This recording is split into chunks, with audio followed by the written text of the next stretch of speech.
Hello my dear students, welcome back to my channel DPSC diaries. आज हम एक बहुत ही इम्पॉर्टेंट टॉपिक पर बात करेंगे जिसका नाम है, टॉपिक है हमारा न्यूनेटल स्टेज। न्यूनेटल स्टेज मतलब क्या है इसका? न्यूनेटल स्टेज यानी न्यू बॉर्न बेबी के लाइफ का फर्स्ट स्टेज। ठीक है, न्यूनेटल स्टेज क्या होता है? जो न्यूबॉर्न बेबी होता है उसके लाइफ की जो फर्स्ट स्टेज होती है उसे ही कहते हैं हम न्यूनेटल स्टेज। ठीक है, ये टॉपिक डीपीएससी फर्स्ट ईयर के सिलेबस में है। So let's understand it in a very simple way. तो मीनिंग है इसका, the neonatal stage is the first stage of life after birth. Neonatal stage क्या होती है? न्यूनेटल स्टेज होती है बेबी के जन्म के तुरंत बाद का पीरियड होता है। ठीक है, it start from birth to 28 days 4 weeks of life. ठीक है, ये कब से स्टार्ट हो जाता है? From birth to 28 days of life. During this time the new born baby adjust to life outside the mother's womb यानी कि यूट्रस। इस टाइम पे बेबी अपने माँ के वूम के बाहर नई एनवायरनमेंट में एडजस्ट करना शुरू कर देता है। ठीक है, इस समय बेबी के बॉडी में बहुत सारे इंपॉर्टेंट चेंजेस होते हैं जिससे हम कहते हैं, जिसे हम क्या कहते हैं? Transition from intra uterine to extra uterine life. क्या कहते हैं? ट्रांजिशन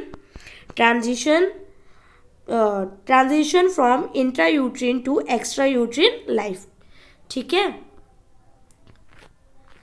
इसे हम यही कहते हैं, transition from intra uterine to extra uterine life. Intra uterine life क्या होता है? आइए अब हम जानते हैं इंट्रा यूट्रिन लाइफ क्या होता है। ये होता है बिफोर बर्थ, यानी कि बर्थ से पहले, बच्चे के जन्म होने से पहले इंट्रा यूट्रिन बर्थ लाइफ होती है। Before birth the baby lives inside the mother's womb. जब बेबी माँ के वूम में होता है, ठीक है, the baby gets oxygen and food from the mother's blood through the placenta. The baby does not breathe and eat or eliminate waste on its own. इसमें क्या होता है? जब बेबी माँ के वूम में होता है उस टाइम बेबी को सारा ऑक्सीजन और न्यूट्रिशन जो मिलता है वो किसके थ्रू मिलता है? प्लेसेंटा के थ्रू मिलता है। बेबी खुद से ना सांस लेता है, ना खाना खाता है, ना बॉडी टेम्परेचर मेंटेन करता है।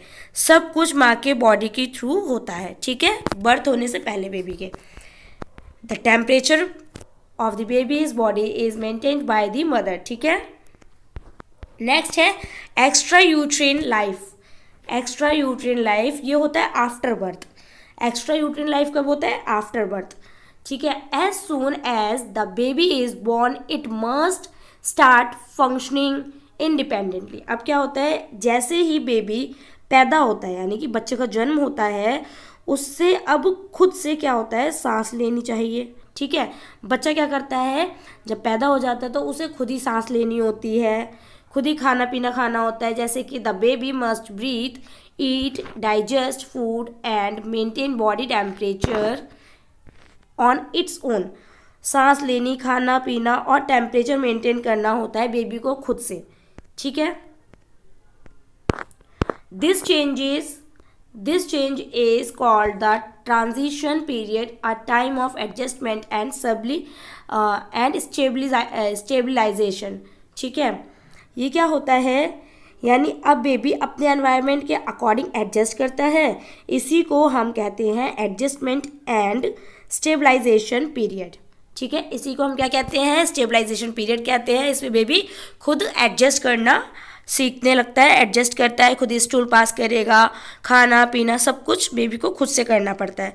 ठीक है, पहले प्लेसेंटा के थ्रू और मदर के थ्रू बेबी को मिलता था, लेकिन बर्थ के बाद बेबी को खुद ही सांस लेना, खाना खाना, हर चीज़ बेबी को खुद करनी होती है।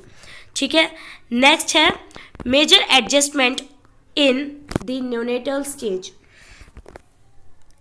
अब देखते हैं इंपॉर्टेंट एडजस्टमेंट जो बेबी करता है आफ्टर बर्थ। ठीक है, पहले क्या है? सबसे पहले रेस्पिरेटरी एडजस्टमेंट यानी कि ब्रीदिंग, सांस लेना।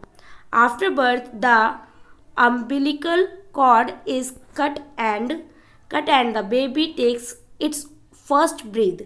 ठीक है, the lungs start working and the baby begins to breathe air instead of getting oxygen from the mother. Respiratory adjustment यानी कि ब्रीदिंग, सांस लेने से रिलेटेड है ये, ठीक है। इसमें क्या है कि जन्म के बाद बेबी अपनी पहली सांस लेता है और लंग्स काम करना शुरू कर देते हैं। अम्बिलिकल कॉर्ड कट होने के बाद ऑक्सीजन अब लंग्स से मिलना स्टार्ट हो जाता है बेबी को, और वो ऑक्सीजन लंग्स के थ्रू लेता है, ठीक है। और प्लेसेंटा, अब प्लेसेंटा का कोई रोल नहीं होता बेबी के बर्थ के बाद। नेक्स्ट है सर्कुलेटरी एडजस्टमेंट। सर्कुलेटरी एडजस्टमेंट यानी कि blood circulation. Before birth oxygen comes through the placenta. After birth the heart and the blood flow pattern change so that oxygen goes from the lungs to the body. अब इसमें क्या है, circulatory adjustment में blood flow के बारे में, पहले oxygen placenta से मिलता था, पर अब हार्ट और ब्लड फ्लो चेंज होता है, ठीक है। अब हार्ट और ब्लड फ्लो क्या होता है बच्चे का, चेंज होता है, ताकि ऑक्सीजन लंग से बॉडी से मिल सके, ठीक है, बॉडी के पार्ट्स तक जा सके ऑक्सीजन। नेक्स्ट है temperature regulation.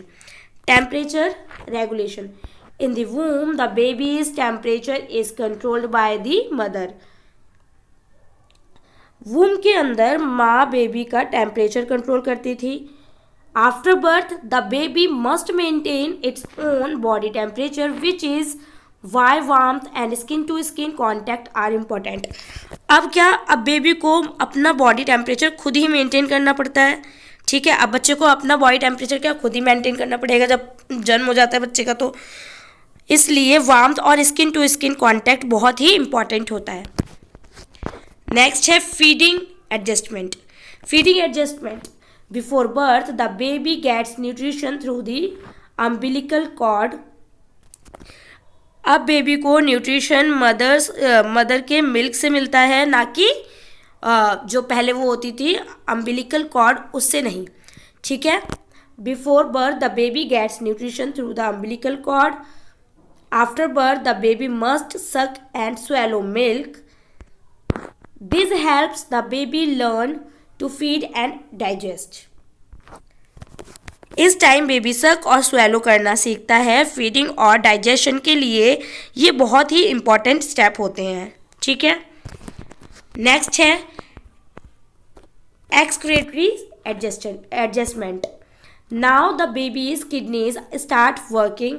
The baby begins to pass urine and stool on its own. जैसे कि मैंने अभी आपको बताया था पहले, क्या बेबी खुद ही क्या करता है, एनवायरनमेंट में अपने आप को एडजस्ट करने की कोशिश करता है जब वो जन्म हो जाता है बच्चे का। तो एक्सक्रीटरी सिस्टम क्या है, अब बेबी के किडनीज काम करना स्टार्ट हो जाते हैं और वो अपने आप यूरिन और स्टूल पास करता है, ठीक है। नेक्स्ट है sixth sensory adjustment. The baby starts responding to touch, sound, light and movement. अब बेबी लाइट, साउंड, टच और मूवमेंट पर रिएक्ट करता है, ठीक है। This helps the baby connect with the new environment and people around. इससे baby अपने environment और लोगों से कनेक्ट करना सीखता है। नेक्स्ट है importance of neonatal stage. Importance of neonatal period. Next है importance of neonatal period. It is a very sensitive and critical stage. ये बहुत ही सेंसिटिव और क्रिटिकल स्टेज होती है। The babies organs and systems are still developing. Proper care, warmth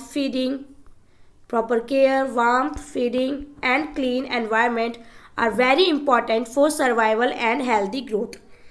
अब इसमें क्या होता है कि इम्पॉर्टेंस ऑफ न्यूनेटल स्टेज में कि ये स्टेज बेबी की लाइफ का सबसे डेलिकेट पीरियड होता है।